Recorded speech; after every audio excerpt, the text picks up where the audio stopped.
Hello everyone, welcome to কুদরত S classes.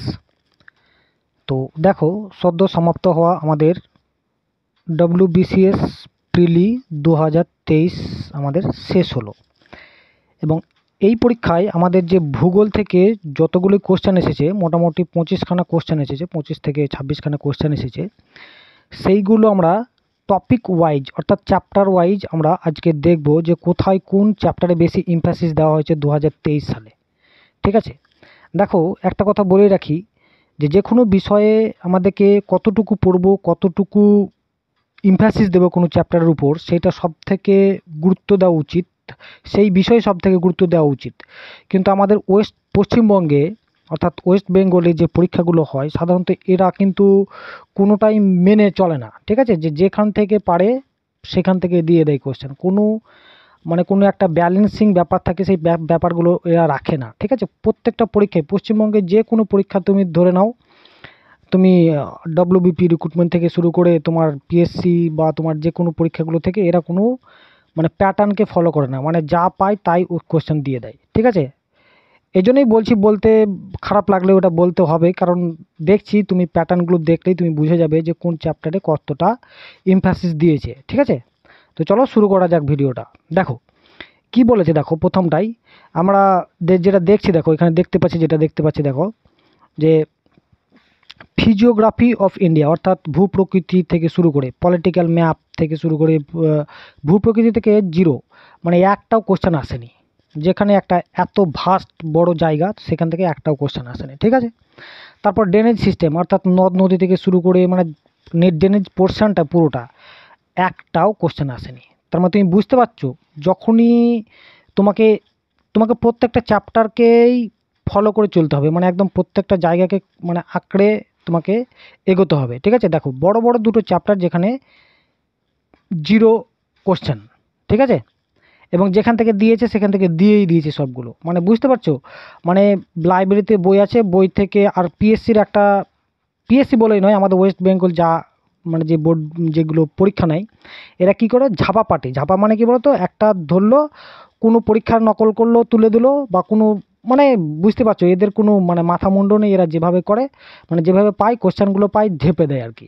বুঝতে পেরেছো, দেখো পরেরটা কি বলছি আমি বলতে চাইছি। দেখো যে ক্লাইমেট থেকে দিয়েছে, খুব ভালো কথা, একটা কোশ্চেন দিয়েছে ক্লাইমেট থেকে কি কোশ্চেনটা দিয়েছে দেখো, ক্লাইমেট অফ ইন্ডিয়া থেকে জলবায়ু একটা কোশ্চেন দিয়েছে।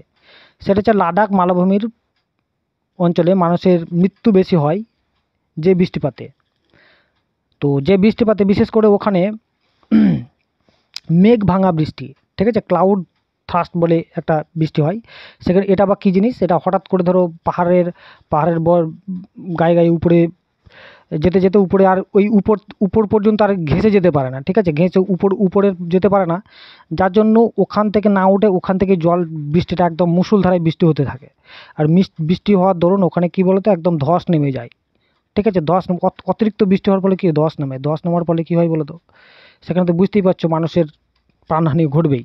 সেটা হচ্ছে তোমার মেঘ ভাঙা বৃষ্টি যেটাকে বলে আর কি, সেটাই হচ্ছে তোমার মেন উত্তর আর কি। ঠিক আছে, পরেরটা দেখো কি আছে দেখো ন্যাচারাল ভেজিটেশন থেকে দিয়েছে দুটো, অর্থাৎ স্বাভাবিক উদ্ভিদ যেগুলো আছে, এখানে এই পুরো পোর্শনটা ফরেস্ট বা বনভূমি থেকে পুরোটা থেকে দুটো কোশ্চেন দিয়েছে। তার মধ্যে দেখো যে প্রথমে যে কোশ্চেনটা দিয়েছে যেটা হচ্ছে বায়োডাইভার্সিটি, অর্থাৎ এটা ন্যাচারাল ভেজিটেশন তো বটেই, কিন্তু তার সঙ্গে একটা EBS এর একটা কোশ্চেন, বা ENVS এর পরিবেশের একটা কোশ্চেন। সেটা হচ্ছে বায়োডাইভার্সিটি কথাটি প্রবর্তন করেন কে, তো সেটা প্রবর্তন করেন আমাদের WG রোজেন বলে একজন ব্যক্তি, তিনি এই বায়োডাইভার্সিটি কথাটা বলেন আর কি।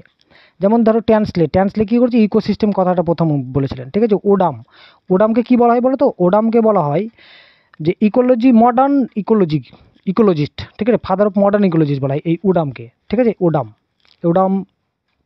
ইনি হচ্ছেন আমেরিকান লোক। তিনি যে আমাদের যে ইকোলজি যে সিস্টেমটা আছে, তিনি কিন্তু যে মডার্ন ডেফিনেশন তিনি কিন্তু দিয়েছেন এই ওডাম। ঠিক আছে, তো আমাদের উত্তরটা কী হবে বলো, এখানে আমাদের উত্তরটা হচ্ছে এটা হচ্ছে WG রোজেন কিন্তু। ঠিক আছে, বায়োডাইভার্সিটি শব্দের প্রবর্তক। এটা ন্যাচারাল ভেজিটেশন বলো বা স্বাভাবিক উদ্ভিদ বলো বা পরিবেশ বলো, পুরোটাই ওখান থেকেই কোশ্চেনটা এসেছে। ঠিক আছে, সেই চ্যাপ্টার থেকে। আমি বলি, বারবার করে বলি যে কোনো প্রিপারেশান নেওয়ার ক্ষেত্রে বা যে কোনো তোমাকে জানতে হবে যে কোথায় এমফ্যাসিস আমি কোথায় বেশি দেবো, ঠিক আছে? কিন্তু তুমি ওয়েস্ট বেঙ্গলে কোনো তুমি পাবে না, পরীক্ষায় পাবে না, বা তোমাকে তুমি তুমি যদি ভাবো যে আমি ওই জায়গায় এমফ্যাসিস দেবো, অন্য জায়গায় দেবো না, তাহলে পুরো ফেঁসে যাবে। দেখো তুমি দেখতেই পাচ্ছ কী অবস্থা। চলো পরেরটা কী আছে দেখো। দেখো পরের কোশ্চেনটা দেখো, ভারতের যে বনভূমিতে অবাধ প্রবেশ নাই, ঠিক আছে, অবাধ প্রবেশ নাও, ন্যাশনাল উদ্যান অর্থাৎ তোমার ন্যাশনাল পার্ক আমাদের ইন্ডিয়াতে কত আছে বলো তো? 106টা ইন্ডিয়াতে ন্যাশনাল পার্ক আছে। তো সব থেকে বেশি আছে মধ্যপ্রদেশে, ন্যাশনাল পার্ক সব থেকে বেশি আছে মধ্যপ্রদেশে, এবং ইউনিয়ন টেরিটরির মধ্যে সব থেকে তোমার আন্দামানে বেশি আছে, ঠিক আছে, আন্দামানে সব থেকে বেশি আছে, ঠিক আছে। তো তোমার ন্যাশনাল পার্কেও মানুষ অবাধ বিচরণ আসে, আমরা ন্যাশনাল পার্কে যাই ঘুরতে, ঠিক আছে। তারপর হচ্ছে অভয়ারণ্যও আছে, ঠিক আছে, অভয়ারণ্যে আমাদের ন্যাশনাল ইয়েতে আছে সংরক্ষিত বা রিজার্ভ ফরেস্ট বা কনজার্ভ ফরেস্ট বা রিজার্ভ ফরেস্ট, ঠিক আছে, এটাতেও আমাদের যাতায়াত আছে। কিন্তু প্রোটেক্টেড এরিয়া অর্থাৎ সুসংরক্ষিত অরণ্য এলাকায় কী হচ্ছে বলতো, আমাদের মানুষের কোনো অবাধ প্রবেশ নাই, একদম নিষিদ্ধ, ঠিক আছে। যেগুলো আমাদের একদম প্রোটেক্টেড এরিয়া সেগুলো হচ্ছে আমাদের মানুষের মানে একদমই যাওয়া নিষেধ, ঠিক আছে। বেশ, তারপরে দেখো তাহলে আমাদের এই ন্যাচারাল ভেজিটেশন অর্থাৎ স্বাভাবিক উদ্ভিদ থেকে আমাদের দুটো কোশ্চেন ছিল।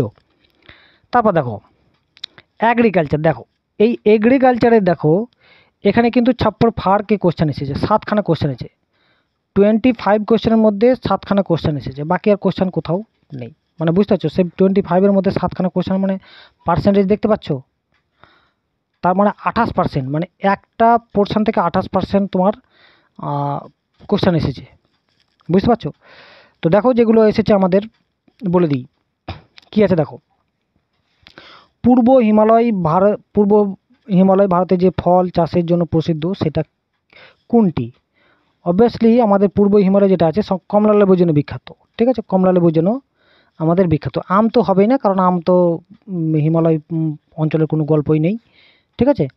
তো আমাদের কমলা লেবু হচ্ছে পূর্ব হিমালয় ভারতের, মানে পূর্ব হিমালয় যে চাষ হয় সেটা আমাদের কমলা লেবু অবস্থিত, কমলা লেবু চাষ হয় বেশি, সব থেকে বেশি, ঠিক আছে। আপেল হলেও হতো, কিন্তু আপেলটা হচ্ছে পশ্চিম হিমালয়, ঠিক আছে, আপেল হচ্ছে পশ্চিম হিমালয়, বুঝে গেল। তারপরটা কী আছে দেখো, তারপর দেখো ভারতে আমন ধান চাষের সময়কাল কখন? আমন মানে কখন কখন বলো তো? বর্ষাকালে, ঠিক আছে, রেনি সিজনে যেটা হয়, রেনি সিজনে অর্থাৎ বর্ষা শুরু হওয়ার সময় যে ধানটা লাগাই সেটাকে বলা হয়। আর বর্ষা শুরু, আর এখন তো শীতকাল বুঝতেই পারছো, অঘ্রাণ মাস। তো এই আমন ধান এখন কাটা হয়, যেটা হচ্ছে নবান্ন, আমাদের কি হয় নবান্ন যে উৎসবটা হয় এই আমন ধান কাটানোর ফলেই হয়। তাহলে আমাদের কোনটা হবে দেখো এখানে, যে বর্ষাকালে কোথায় আছে, বর্ষাকালে লাগিয়ে শীতকালে কাটা হয়, হ্যাঁ এটা বর্ষাকালে লাগিয়ে আমাদের শীতকালে কাটা, সেটা হচ্ছে আমন ধান। কিন্তু বোরো ধান উল্টো, ঠিক আছে, শীতকালে লাগিয়ে কী বলো তো, শীতকালে লাগিয়ে গ্রীষ্মের শুরুতে কী হয় কাটা হয়। বোরো ধানের ক্ষেত্রে কিন্তু কী হচ্ছে গ্রীষ্মকালে লাগে, ঠিক আছে, বোরো ধানের ক্ষেত্রে এটা এটা এটা আমন ধানের ক্ষেত্রে কিন্তু, হ্যাঁ বোরো ধান যেগুলো আমাদের বর্ধমানে সব থেকে বেশি হয়, ঠিক আছে, বর্ধমানে সব থেকে বেশি হয় বোরো ধান বা আমন ধান, যেই দুই ধানেই বর্ধমানে সব থেকে বেশি হয়, যার জন্য আমাদের পশ্চিমবঙ্গের ধানের গোলা বলা হয় বর্ধমানকে। তো এখান থেকে আমাদের যে উত্তরটা হবে সেটা হচ্ছে বর্ষাকালে লাগিয়ে শীতকালে কাটা হয়, যেটা আমন ধান কাটানো হয়। দেখো কি বলেছে 6টা, যে ডাল উৎপাদনে ভারতে হেক্টর প্রতি উৎপাদন সর্বোচ্চ কোথায়? খুব ইম্পর্টেন্ট অঙ্ক, মানে কোশ্চেন। দেখো কি হয়েছে, যে ডাল উৎপাদনে, এটা কিন্তু খুব ইম্পর্টেন্ট। এর আগে ছিল 2022, এর আগে, ঠিক আছে, 2021-এর আগে তোমার মধ্যপ্রদেশ ছিল। কিন্তু রিসেন্টলি 2021 থেকে 22 অর্থবর্ষে আমাদের হেক্টর প্রতি উৎপাদন হচ্ছে রাজস্থানে সব থেকে বেশি, ঠিক আছে। সব থেকে বেশি কথা হওয়ার কথা ছিল মধ্যপ্রদেশে, কিন্তু বর্তমানে যেহেতু একদম কারেন্ট বেসিসে ডাটা বেসিসে ধরতে হয়, সেই জন্য এগুলো আমাদের মানে টাইম টু টাইম কিন্তু ভ্যারি করে, কখনো কখনো এই রাজ্য বেশি আছে, কখনো কখনো ওই রাজ্য বেশি আছে। কিন্তু বর্তমানে তুমি বিভিন্ন বই থেকে যদি খুঁজো তাহলে দেখবে এমপিটাই সব থেকে দেখাচ্ছে বেশি, কিন্তু এমপি হবে না, সেটা হচ্ছে রাজস্থান, ঠিক আছে, রাজস্থান হবে তোমার। এটা বর্তমানে যে ডাল, যে আমাদের যে প্রতি বছর যে উৎপাদনের হার, সেটা একটা অফিসিয়াল ডাটা বেরোয়, সেটা থেকে আমাদের এখানে পাওয়া যায়, সেটা হচ্ছে রাজস্থান। হলো রাজস্থান। তারপরে কি আছে দেখো, কি বলেছে, ভারতের কফি উৎপাদন গবেষণাগার। কফি কফি সব থেকে, পৃথিবীর সব থেকে কফি উৎপাদন হয় জার্মানিতে, তোমার ব্রাজিলে। ঠিক আছে, ব্রাজিলে সব থেকে কফি উৎপাদন করা হয়। আর ইন্ডিয়াতে সব থেকে কফি উৎপাদন কোথায়? কর্ণাটকে।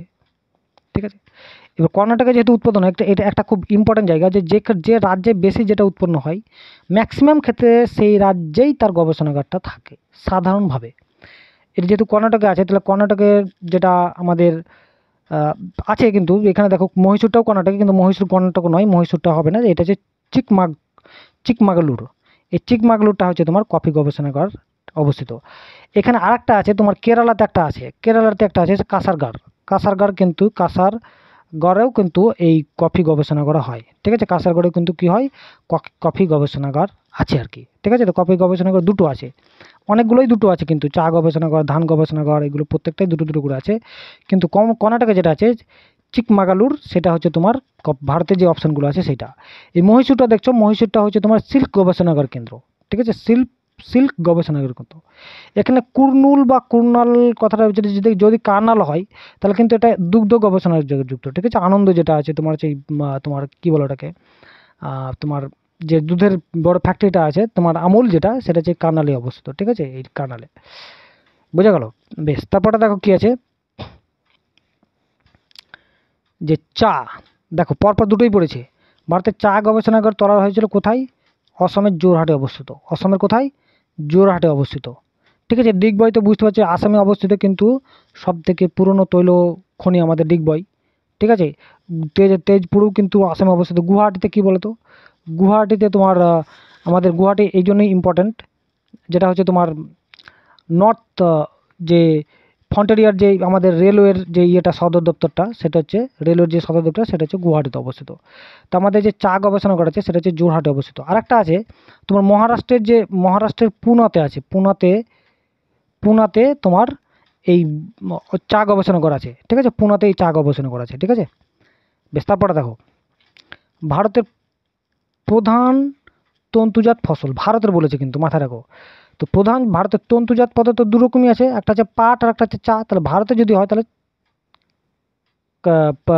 চা বলছি আবার, কার্পাস। ঠিক আছে, কার্পাসটা হচ্ছে প্রধান তন্তুজাত পদার্থ ভারতের। যদি ওয়েস্ট বেঙ্গলের বলতো তাহলে কিন্তু পাট হতো। ঠিক আছে, ওয়েস্ট বেঙ্গলে যদি বলতো তাহলে আমাদের পাট হতো। এখানে দেখো যে কার্পাস আছে, কার্পাস গবেষণাগার কিন্তু যেহেতু আমাদের তন্তুজাত ফসল, তো কার্পাস গবেষণাগার খুব ইম্পর্টেন্ট জায়গা। এটা হচ্ছে তোমার নাগপুরে অবস্থিত। কোথায় অবস্থিত? নাগপুরে অবস্থিত এই ইয়েতে কার্পাস বা তুলা। আর কার্পাস সব থেকে উৎপাদন হয় কোথায় বলো তো? মহারাষ্ট্রে।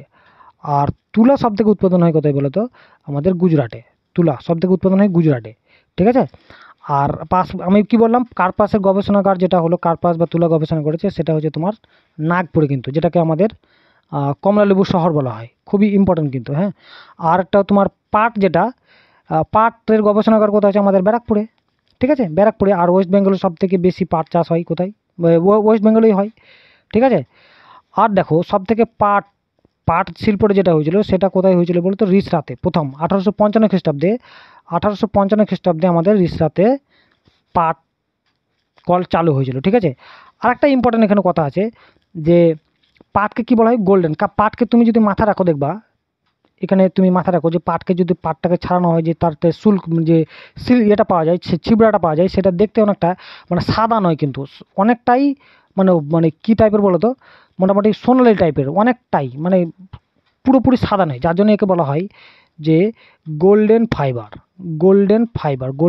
ফাইবার কিন্তু। ঠিক আছে, গোল্ডেন ফাইবার।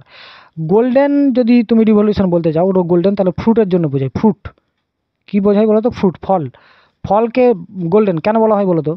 যে বিভিন্ন ফলের বিভিন্ন রকম রং, মানে বিভিন্ন ফলের পাকাতে ম্যাক্সিমামে কিন্তু হলুদ টাইপের, মানে গোল্ডেন, যার জন্য বলা যে গোল্ডেন। কিন্তু এখানে গোল্ডেন ফাইবার, শুধু যদি এখানে একটা মাথায় রাখো, এখানে তোমাকে ট্যালি করে যদি পড়ো তাহলে কিন্তু তুমি ভুলবে না, আর যদি ট্যালি করে না পড়ো তাহলে কিন্তু তুমি ভুলে যাবে। গোল্ডেন যদি বলে তাহলে হবে ফল হবে। ঠিক আছে, ফ্রুট শুধু। আর গোল্ডেন ফাইবার যদি হয় তাহলে হচ্ছে পাট হবে, জুট। কী হবে? জুট। কিন্তু কার্পাসটা হচ্ছে কী বলতো সিলভার। সিলভার অনেকটাই কী বলতো সাদার মতো দেখতে। সিলভার মানে স্টিল মানে সাদার মতো দেখতে, বুঝতে পারছো, সাদা টাইপের। সিলভার তো দেখেছো, ঠিক আছে। তো সিলভার দেখো যে ইয়েগুলো আছে, যে বিপ্লবগুলো আছে, সেগুলো কালারের সঙ্গে অনেকটাই জড়িত, যার জন্যই ওই কালারটার নাম দেওয়া হয়েছে। এটা কিন্তু মাথা রাখবে, কখনোই কিন্তু আং বাং করে মুখস্থ করলে হবে না। আগে কালারটা চেনো, তুমি কালারটা চিনতে পারলে তুমি বুঝে যাবে যে এই এই এই এই এই উৎপাদনটা এই বিপ্লবের সঙ্গে যুক্ত। কার্পাসটা দেখবে, কার্পাস থেকে সাধারণত তুলা পাওয়া যায়। তুলাটা কি মোটামুটি সাদা টাইপের দেখতে। তো সাদা টাইপের যদি হয় তাহলে সিলভারটা অনেকটাই তো সাদা টাইপের না, তাহলে একে বলা হয় সিলভার, ঠিক আছে, রিভলিউশন। যদি তুমি কি সিলভার তোমার কি বলে এটা, সিলভারটা কি বলো তো, সিলভার রিভলিউশন কি বলো তো, তোমার কি বলে এটাকে, ডিম এগ, ঠিক আছে। ডিমটা অনেকটা দেখতে সাদা হয়, তো সাদাকে কি বলবো, আমি সিলভারই বলবো, তাই না। কিন্তু কার্পাস যদি হয়, যেহেতু তন্তু আছে এই জন্য ফাইবার হবে, সিলভার ফাইবার হচ্ছে রিভলিউশন, হচ্ছে কার্পাস। বোঝা গেলো কি বললাম। তাহলে কার্পাস সব থেকে কোথায় বেশি হয়, মহারাষ্ট্রে উৎপন্ন হয়। কার্পাসের তোমার কোথায়, গবেষণাগার কোথায়, রিসার্চ সেন্টার কোথায়, সেটা হচ্ছে তোমার নাগপুরে, ঠিক আছে। এইগুলো তোমাকে মাথায় রাখতে হবে। চলো পরেরটা কী আছে দেখো। হ্যাঁ, কোশ্চেনটা খুব ভালো দিয়েছে, যে বিপ্লবের সঙ্গে ভারতের ডিম উৎপাদন জড়িত। ডিম বলেছে, ডিম তো ডিম দেখতে কেমন, ডিম অনেকটাই সাদার মতো, রুপোলির মতো। তুমি যদি মুরগির ডিম দেখো, পোলট্রি মুরগির নয় কিন্তু, মুরগির ডিম যদি দেশি মুরগির ডিম দেখো অনেকটাই সিলভারের মতো, রুপোলির মতো। তো সেটা হচ্ছে রূপালি, ঠিক আছে, রূপলি বা রূপালি, সিলভার, ঠিক আছে, সিলভার। সোনালি কোনটা বলো তো, সোনালি আমি কী বললাম, সোনালি মানে ফ্রুট, সোনালি ফ্রুট। সাদা কোনটা, হোয়াইট দেখতে কি বলো তো, মিল্ক। কখনোই দেখো, আমি বারবার করে বলছি যে এই রিভলিউশনগুলো হয়েছিল, শুধু এই কালারটা দেওয়া হয়েছে কেন, তাদের মোটামুটি একটা ধারণা দেওয়ার জন্য যে এই কালারটাকে মানে বেশি তাৎপর্য হচ্ছে যার জন্য। আর এখানে কিন্তু অপারেশন ফ্লাড, দেখো মিল্ক যে ইয়েটা আছে, বেশ সাদা, হোয়াইট রিভলিউশন যেটা আছে, সাদা রিভলিউশন যেটা আছে, সেটাকে কি হয় বলো তো, মিল্ক। আর এটাকে অপারেশন ফ্লাড বলে একটা জিনিস আছে, অপারেশন ফ্লাড নামে একে ডিনোট করা হয়, অপারেশন ফ্লাড, ঠিক আছে। 1979 থেকে শুরু করেছিল, ঠিক আছে। এই অপারেশন ফ্লাড শুরু হয়েছিল 1979 থেকে, অপারেশন ফ্লাড। ওকে, বেশ, তারপরটা কী আছে দেখো। তাহলে আমাদের যেটা আছে, মানে আমাদের শুধুমাত্র এগ্রিকালচার থেকেই কিন্তু 7খানা কোশ্চেন দিয়েছে, বুঝতে পেরেছো। তাহলে এখানে একটা ছাপ্পর ফাড়কে দিয়ে দিয়েছে, যে ভালো করে গেছে সেখানে এখান থেকেই সবাই পেয়ে গেছে। দেখো কি আছে, রিসোর্স অফ ইন্ডিয়া, মানে রিসোর্স আমাদের 3টে টাইপের হয়।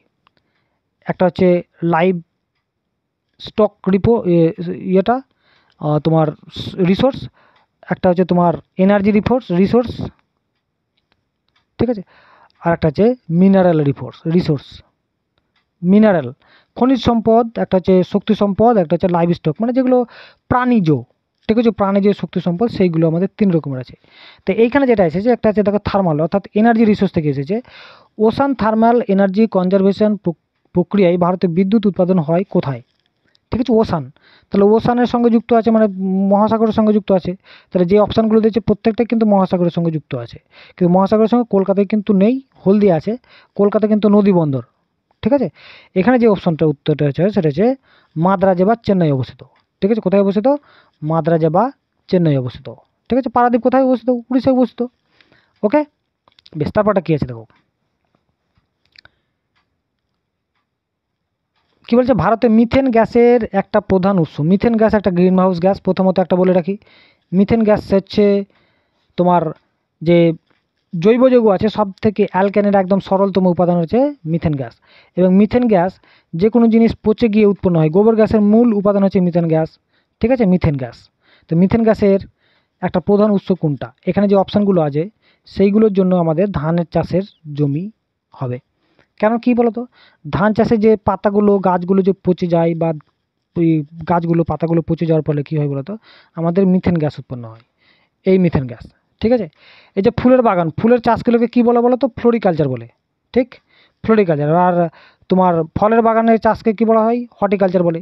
আর এটাকেই ফলটাকেও কী বলা হয়, কী রিভলিউশন বলা হয়, গোল্ডেন রিভলিউশন বলা হয়, ঠিক আছে, গোল্ডেন রিভলিউশন বলা হয়। এই যে চা দেখতে পাচ্ছ, চা আমাদের ভারতের সবথেকে বেশি চা উৎপাদন কোথায় হয় বলো তো, আসামে হয়। এবং সবথেকে সুগন্ধি চা হয় আমাদের দার্জিলিংয়ে, পশ্চিমবঙ্গের দার্জিলিংয়ে। তাহলে আমাদের এখান থেকে যে অপশানটা হলো সেটা হচ্ছে ধান চাষে মিথেন গ্যাস উৎপন্ন হয়। মিথেন গ্যাস কিন্তু একটা গ্রিন হাউস গ্যাস। বেশ, তারপরটা কী আছে দেখো, কী বলেছে দেখো, যে দুগ্ধজাত দ্রব্য উৎপাদন ভারতে তুলনামূলকভাবে কম। কারণ কি? কাঁচা দুধের চাহিদা বেশি। হ্যাঁ, আমাদের ইন্ডিয়াতে কাঁচা দুধের চাহিদা সবথেকে বেশি আছে অবশ্যই। বেশি লোকের দুগ্ধজাত দ্রব্য ক্রয় করার ক্ষমতা কম।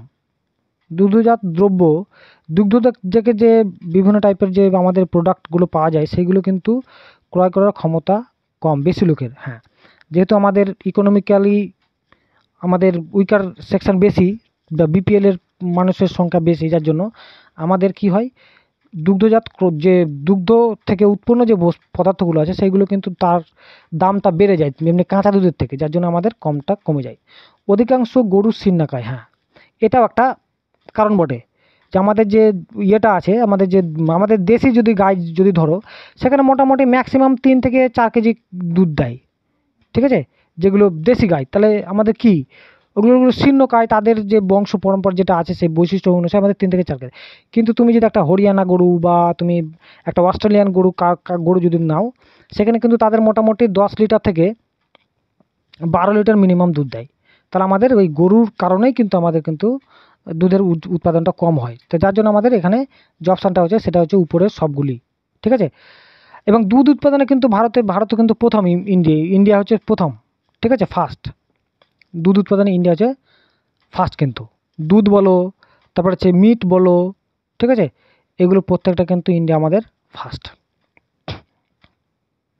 তারপরে কী আছে দেখো, গোপালনে ভারত পৃথিবীতে কত গোপালন, বুঝতে পারছো, আমরা গোপালনে বুঝতে পারছো আমাদের ইন্ডিয়া প্রথম স্থান অধিকার করে। কারণ আমাদের এখানে দুগ্ধজাত বেশি দ্রব্য উৎপাদন করা হয়, মাংস বেশি প্রোডাকশন করা হয়, যার জন্য এখানে কী বলো তো, পৃথিবীতে প্রথম স্থান অধিকার করে কোথায়, আমাদের গোপালনে, ঠিক আছে।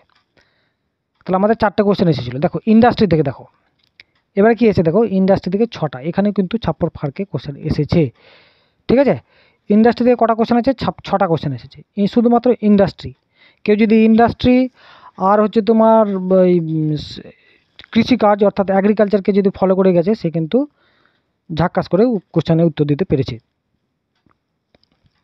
কি বলেছে দেখো, কোথায় ভারতের প্রথম সুতো কল স্থাপিত হয়? তো বুঝতেই পারছো, কলকাতার ঘুষুরিতে উৎপন্ন হয়, সেটা যেটা ফোর্ট গ্লাস্টারে বলা হয়। এটা কত 1818 খ্রিস্টাব্দে আমাদের এটা চালু হয়। কিন্তু পরবর্তীকালে কিন্তু যেটা আধুনিক যেটা মানে ইয়ে হয়, সুতোকল যেটা বস্ত্র বয়ন শিল্প তৈরি হয়, সেটা হচ্ছে তোমার 1954 সালে। 1954 সালে আর একটা ইম্পর্ট্যান্ট তথ্য আছে, যেটা হচ্ছে তোমার ভারতের প্রথম ভারতরত্ন দেওয়া হয় 1954 সালে। এবং মুম্বাইয়ে কিন্তু কি হয় বলো তো, এই বস্ত্র বয়ন শিল্প মুম্বাই কিন্তু এই আধুনিক যে মুম্বাই এটা বলা হয়, সেটা হচ্ছে তোমার মুম্বাই। আর বস্ত্র বয়ন শিল্প অর্থাৎ সুতোকলের জন্য আমাদেরকে আহমেদাবাদকে ম্যানচেস্টার বলা হয়, তাই না। এবং সবথেকে বেশি আমাদের বস্ত্র বয়ন শিল্প আছে তোমার কোথায়, আমাদের গুজরাটে আছে অবস্থিত, ঠিক আছে। তারপরে কী আছে দেখো, তাহলে আমাদের দেখো এই ইন্ডাস্ট্রি থেকে 6টা কোশ্চেন আছে, তাই না, তাই একটা হলো। তারপর দেখো এখানে কি আছে, যে ভারতে খাদ্য প্রক্রিয়ান শিল্পে সব থেকে উন্নত কোন রাজ্য বলেছে। তো যে খাদ্য প্রক্রিয়াকরণ শিল্প দেখো সব থেকে বেশি হচ্ছে মহারাষ্ট্র, ঠিক, তারপর হচ্ছে ইউপি, ঠিক আছে, এইগুলো আছে। কিন্তু যেহেতু এখানে অপশানে আমাদের নেই, সুতরাং এর পরে আছে আমাদের অন্ধ্রপ্রদেশ, সুতরাং আমার এখানে যে অপশানটা আছে সেই তুলনায় হচ্ছে তোমার অন্ধ্রপ্রদেশ। কিন্তু যদি অন্য অপশানগুলো থাকতো, ইউপি বা মহারাষ্ট্র যদি থাকতো, তাহলে কিন্তু তাকে মারতে হতো। কিন্তু অপশান দেখে আমাদেরকে কিন্তু মারতে হবে এদের মধ্যে কে সব থেকে বেশি। এটা কিন্তু এখানে বেশি উন্নত, কিন্তু একদম গ্রেটেস্ট নয় কিন্তু অন্ধ্রপ্রদেশ, ঠিক আছে, তার মধ্যেও মহারাষ্ট্র বা ইউপি আছে, ঠিক আছে। আমাদের এইখানে অপশান যেটা আছে সেটা হচ্ছে অন্ধ্রপ্রদেশ। ওই জন্যই ভূগোলেই অনেকেই গোল খেয়ে যায়, ঠিক আছে, অনেকেই যদি ধরো রিসেন্ট ডাটা বা রিসেন্ট স্টাডি যদি না থাকে, তাহলে কিন্তু ভূগোলে অনেকেই গোল খেয়ে যাবে, বোঝা গেল। এইগুলো কিন্তু গোল খাওয়ারই কোশ্চেন। ভারতে দেখো কি আছে, পশ্চিমবঙ্গে ভারতের প্রথম কাগজের কল স্থাপিত হয় কোথায়? পশ্চিমবঙ্গে প্রথম হয়েছে, তাহলে অবশ্যই শ্রীরামপুরে। পশ্চিমবঙ্গে প্রথম, সেটা কোথায় অবস্থিত? 1832 সালে হয়। 1832 সালে কী বলতো, শ্রীরামপুরে স্থাপিত হয় পশ্চিমবঙ্গ কাগজ শিল্প। এবং এই কাগজ শিল্প কিন্তু সব থেকে প্রথম হয় কিন্তু চেন্নাই হচ্ছে তোমার 1816 খ্রিস্টাব্দে কিন্তু চেন্নাই হয়েছিল প্রথম। তারপরে 1832 সালে হয়েছিল শ্রীরামপুরে। ঠিক, এবারে এর পরে কিন্তু কি হয় 1870 সালে, ঠিক আছে, যখন ম্যাও রাজত্ব করছে ম্যাও, তখন কিন্তু বালিগঞ্জে কি হয়েছিল, বালিগঞ্জে আর একটা কাগজের কলেজ স্থাপিত হলো। এবং এর সঙ্গে সঙ্গে কাগজ নিয়েই আর একটা কোশ্চেন এসেছে, দেখো পরবর্তীকালে দেখছি, এটাও কিন্তু খুব বিদঘুটে জায়গা।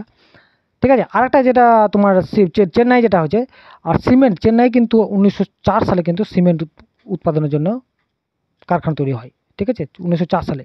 তো চেন্নাই কিন্তু দুটো শিল্প সূত্রপাত ঘটাচ্ছে আর কি, একটা হচ্ছে তোমার কাগজ শিল্প, একটা হচ্ছে সিমেন্ট শিল্প।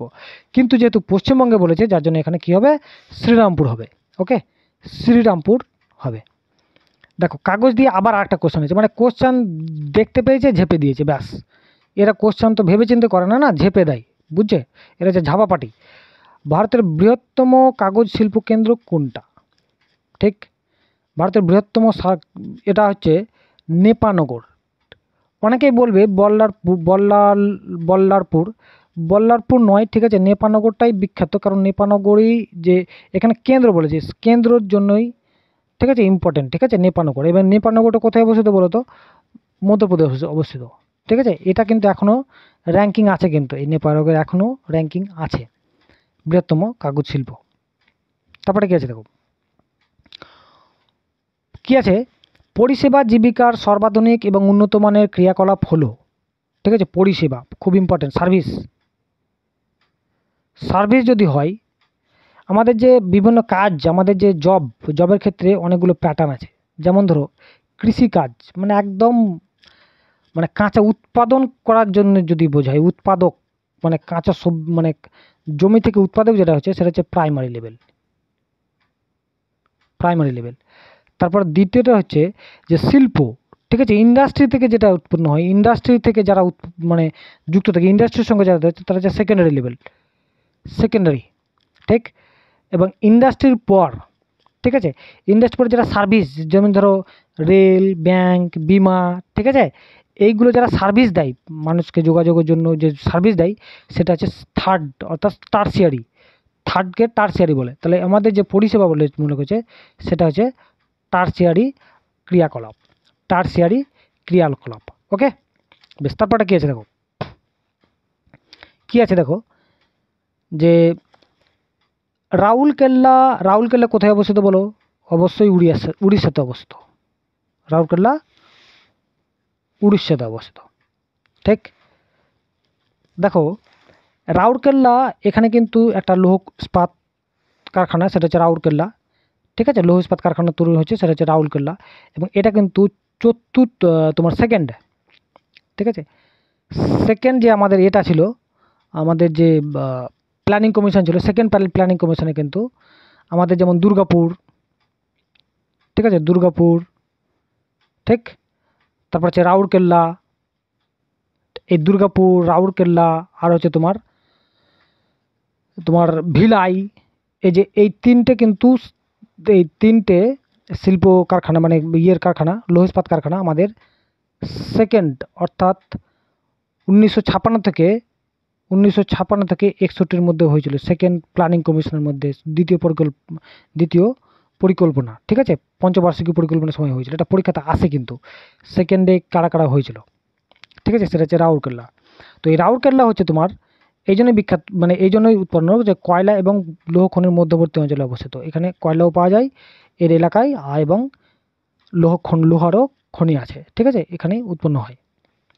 বেশ, পরেরটা দেখো কী আছে, কী বলছে দেখো, ট্রান্সপোর্টেশন, কমিউনিকেশান এবং ট্রেড অফ ইন্ডিয়া, এইখান থেকে যোগাযোগ ও বাণিজ্য থেকে এসেছে তিনটে, মোটামুটি ঠিকই এসেছে। এখানে ব্যালেন্সিংটা ঠিকই আছে, কোনো ভুল নেই। ঠিক আছে, 3 নম্বর মানে যথেষ্টই, 25 নম্বরের মধ্যে 3 নম্বর একটা চ্যাপ্টারের মধ্যে অনেকটাই বেশি।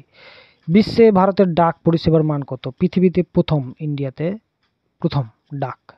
ঠিক আছে, ডাক পরিষেবার মানে স্থান যদি বলো, মানে তোমার নেটওয়ার্ক যদি বলো, তাহলে আমাদের ইন্ডিয়াতে প্রথম।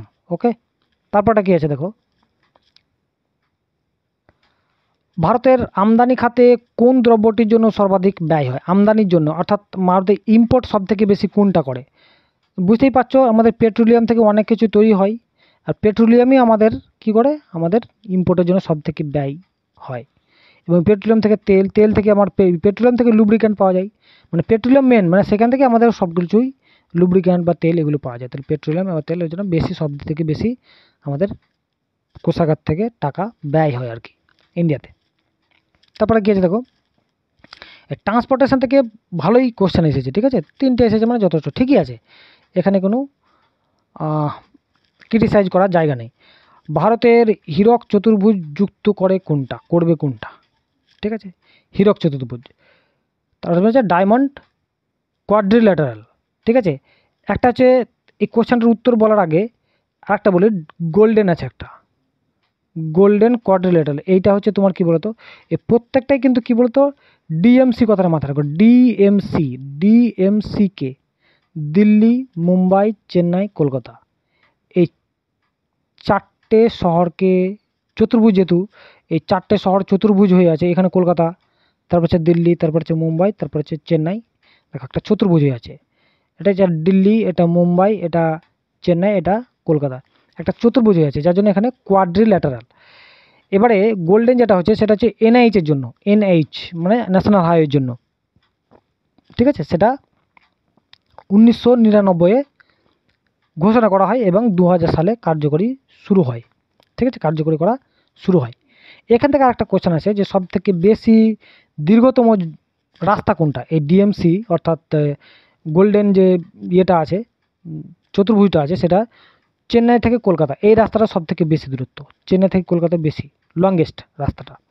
ঠিক একইভাবে রেলের ক্ষেত্রে, রেলের যে রাস্তা তৈরি, রেলের যে ট্র্যাক তৈরি করা হয়েছে, যে হাই স্পিড ট্রেন চালানোর জন্য আমাদের ভারতের হীরক চতুর্ভুজ যুক্ত শুরু হয়েছে রেলের ক্ষেত্রে। তাহলে কোথায়, 4টি প্রধান নগরকে রেল পরিষেবার ক্ষেত্রে দ্রুতগামী, কিন্তু দ্রুতগামী, ঠিক আছে। এবং এটা চালু হয়েছিল কত সালে, তো 2014-15 থেকে শুরু হয়েছিল, 14-15 শুরু হয়েছিল, এখনও কিন্তু কনস্ট্রাকশন চলছে আর কি, ঠিক আছে, এখনও মানে হাইলি মানে চলছে আর কি, ঠিক আছে। এখানে যে আমাদের speed semi speed, highly semi speed যে ট্রেনগুলো, সেগুলো চালানোর জন্য, ঠিক আছে। তাহলে আমাদের এখানে যেটা উত্তর হবে সেটা হচ্ছে রেল পরিষেবার জন্য, ওকে। তারপরে দেখো কি আছে, কালচারাল সেটিং অর্থাৎ পপুলেশন জিওগ্রাফি যেটা আছে, সেখান থেকে একটা এসেছে মানে বলা যাবে না যে আসেনি, ঠিকই আছে, অসুবিধা নেই যে এসেছে। ভারতের জনবিস্ফোরণ কোন সময়ের মধ্যে হয়েছিল, জনবিস্ফোরণ সব থেকে হয়েছিল 1971 থেকে 81 পর্যন্ত, সব থেকে মোটামুটি 24.80% আমাদের জনসংখ্যা বৃদ্ধি হয়েছিল। আমাদের যেটা 2011 সালে যে সেন্সাস, 2001 থেকে 2011, সেটা হচ্ছে তোমার 17.5% বৃদ্ধি পেয়েছে জনসংখ্যা, ঠিক আছে। কিন্তু 2071 থেকে 81 সালে সব থেকে বৃদ্ধি পেতে চলেছে, এবং বৃদ্ধি পেতে পেতে মোটামুটি 24, তারপর হচ্ছে 23, মোটামুটি কাছাকাছি, তো 3বার পর বেড়েছে, 71 থেকে 81, 81 থেকে 91, এই 2বার সব থেকে বেশি পেয়েছে, মানে এই 0.8% যেটা আছে সেইটার ফ্র্যাকশন হয়েছে, বাকি সবই কিন্তু হয়েছে, দেখো এই জায়গাটা, ঠিক আছে, এখানে সিটা হয়ে গেছে 1971 থেকে 1991 পর্যন্ত। এখানে একটা কথা বলে রাখি, জন্য 1921 যেটা সেন্সাস হয়েছিল সেইটা আমাদের নেগেটিভ 0.3%, 0.21% আমাদের নেগেটিভ হয়েছিল, এটাই কিন্তু খুব ইম্পর্টেন্ট, এই সালটায় বা এই সেন্সাসটাই আমাদের জনঘনত্ব সব থেকে কম। তাহলে বোঝা গেল আমাদের একটাই সেন্সাস থেকে কোশ্চেন আছে, সেটা হচ্ছে জনবিস্ফোরণ কোন সময়ের মধ্যে হয়েছিল, সেটা হচ্ছে 1971 থেকে 1991 সাল পর্যন্ত, ঠিক আছে। এখন কমতেই আছে, তবে কমাটা উচিত।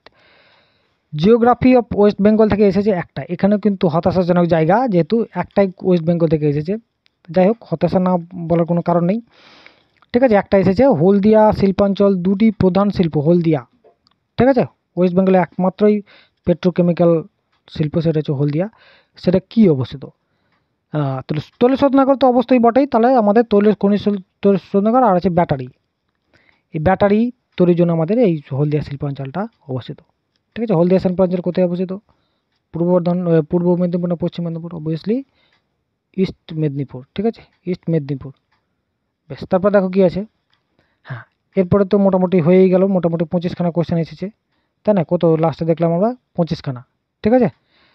এবং সয়েল অ্যান্ড ইরিগেশন থেকে 0 এসেছে, সয়েল অ্যান্ড ইরিগেশন থেকে 0 এসেছে। এখান থেকে না আসায় চ্যাপ্টার খুব একটা গুরুত্বপূর্ণ নয়, কিন্তু সব থেকে বেশি যদিও চ্যাপ্টার গুরুত্বপূর্ণ হওয়ার কথা, ফিজিওগ্রাফি অফ ইন্ডিয়া, তোমার ভূপ্রকৃতি, যেটা ভূপ্রকৃতি বা তোমার আর কি আছে তোমার ড্রেনেজ সিস্টেম বা নদ নদী, ঠিক আছে, এখান থেকেও কোশ্চেন ছিল না এবারে।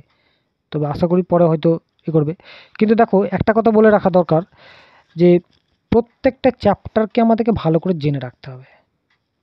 মানে কোর কনসেপ্ট দিয়ে যদি তুমি পরীক্ষা দিতে যাও তাহলে তুমি ঠকবে না।